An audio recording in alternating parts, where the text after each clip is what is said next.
Welcome back. It was a crime which pushed everything else off the front pages. 3 men, all known criminals, found shot dead in the Essex countryside. It was a cold-blooded, professional killing. The victims had many enemies, but which one wanted them executed?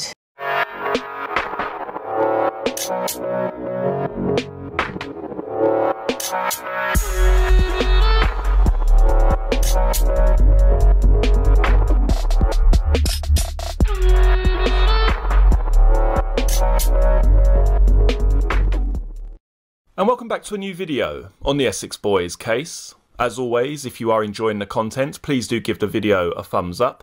And if you're interested in the Essex Boys case, or simply true crime in general, don't forget to hit the subscribe button below.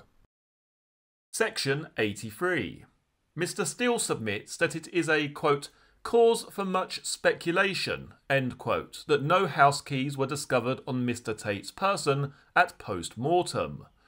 The Commission notes the officer's report of DC Winston, dated the 11th of December 1995, which states that he was at Mr. Tate's address with Sarah Saunders on the 9th of December, when Liz Fletcher arrived and returned, quote, front door keys to the premises, keys to the Mercedes car, index Echo 532 November Mike uniform, and Miss Saunders' mobile phone, end quote. The Commission also notes that Sarah Saunders described this event in her police interview. The Commission acknowledges that this still does not explain why Mr. Tate had no house keys on his person, since he was not scheduled to meet Miss Fletcher on the evening in question, but had arranged to meet Claire Carey at his house. She apparently had no door key either, according to her witness statement S21, dated the 8th of December. She waited outside Mr. Tate's address for him to return. In addition, it could be presumed that Mr. Tate had house keys in his possession when he left the house and locked up the premises, leaving a note for Miss Carey. The Commission observes that this anomaly regarding Mr. Tate's house keys has been known about since December 1995. The Commission has not discovered any new evidence which advances the issue any further. In the absence of such new evidence, Mr. Steele's submissions on this point cannot form the basis of a referral to the Court of Appeal. Mr. Steele argues that the absence of house keys must mean they were taken from Mr. Tate after the murders, i.e. evidence was removed from the scene of the crime.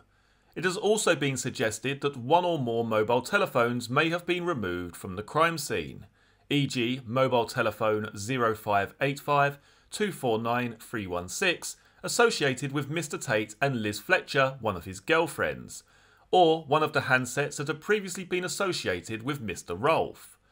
The Commission considers it to be pure speculation that items have been removed from the crime scene. There is no evidence to support such a contention. In the absence of any new evidence on this point, Mr. Steele's theory cannot give rise to a real possibility that the convictions would be overturned by the Court of Appeal. Issue 5. Submissions in relation to telephone data. Section 86. Point 1.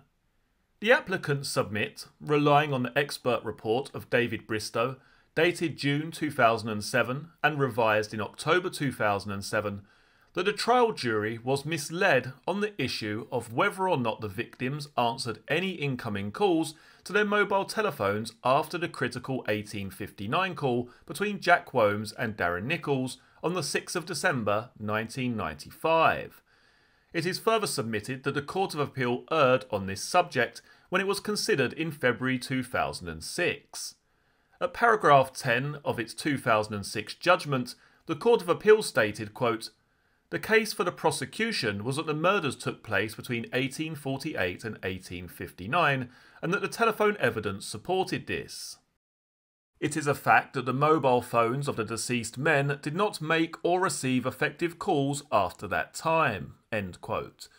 David Bristow has argued that it would have been more accurate to state that there was, quote, no sound evidence put before the court that the deceased men did or did not make or receive any calls after that time. In relation to Mr. Tucker's phone ending 327, Mr. Bristow states that the jury should have been informed that both the itemised billing and the Vodafone toll ticket only registered calls which Mr. Tucker could be charged for, i.e. outgoing calls and incoming calls which were passed to his voicemail. By way of illustration, Mr. Bristow points out that calls from 01268 558 162, which Mr. Tucker answered at 12:21 and 14:02 on the 6th of December 1995, did not appear in the Vodafone toll ticket beacon data for his phone.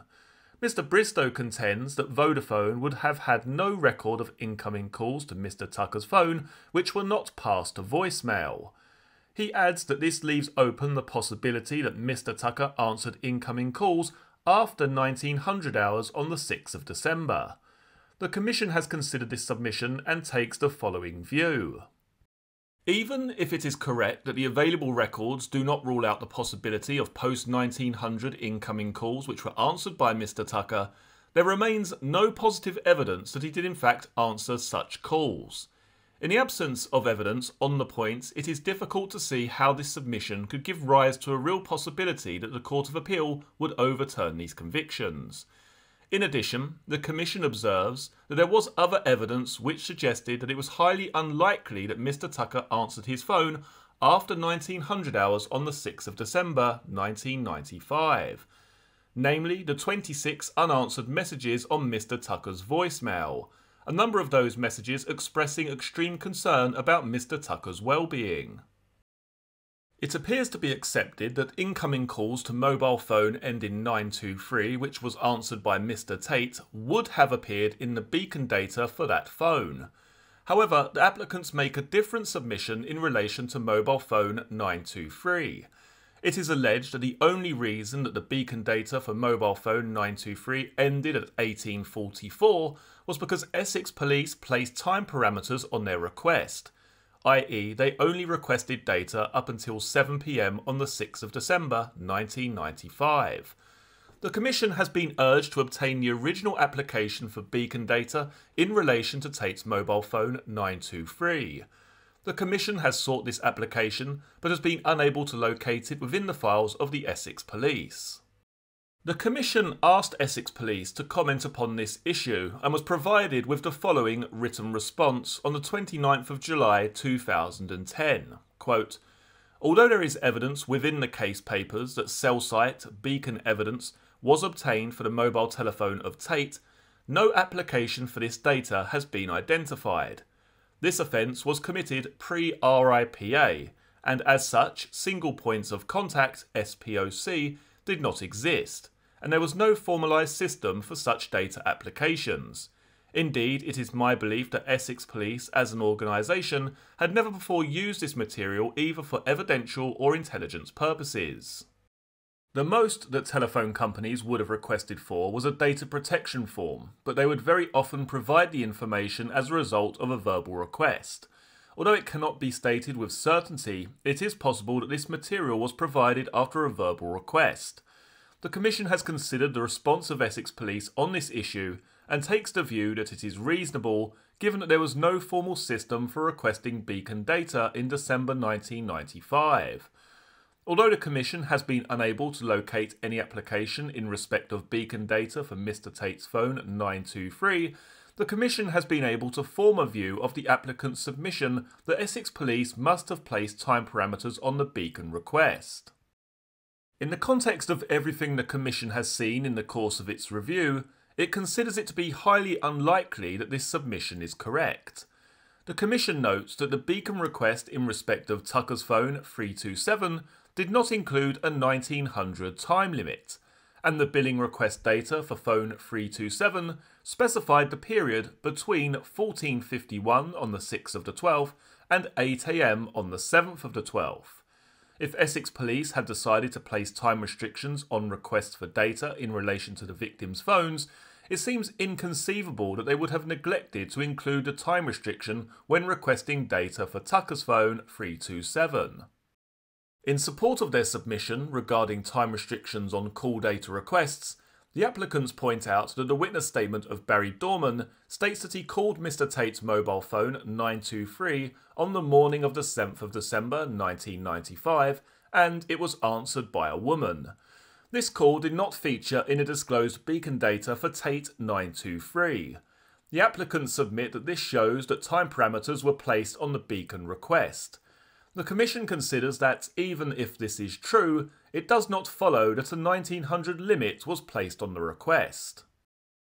A beacon request, which was in similar terms to the one made for Tucker's phone 327, i.e. data up until 8 AM on the 7th of December 1995, an entirely reasonable limit given that this was when the victims' bodies were discovered, would also result in data which omitted the Barry Dorman call, and which also omitted reference to calls which Tate's phone 923 was later found to have received on the 8th, 14th and 18th of December.